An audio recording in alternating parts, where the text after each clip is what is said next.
There are three uncertainties in life, yung mga walang kasiguraduhan sa buhay natin, kung tayo lang ang sasagot nito.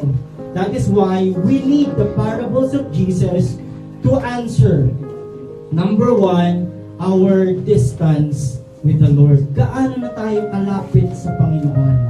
Or have we built the relationship Jesus is dreaming for us? Kasi yun yung gusto ng Panginoon eh.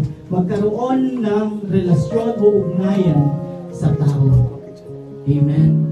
Meron na po ba tayong ganong lifestyle ngayon sa Panginoon? Do we pray every day? And do we ask always forgiveness for anything that we have done wrong to the Lord? Amen.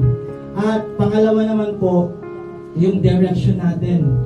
Somehow we have asked the Lord, tama pa ba yung tinatahak kong buhay? Amen. Because I believe and we believe, lahat po ng tao merong turning point. Okay?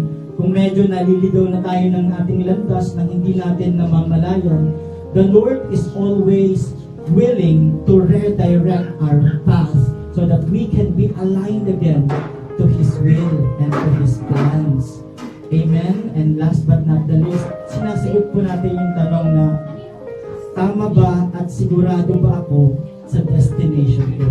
This appears to be like our destination is sure. Merong kasiguraduhan kung saan tayo mapupunta. Amen? Praise God.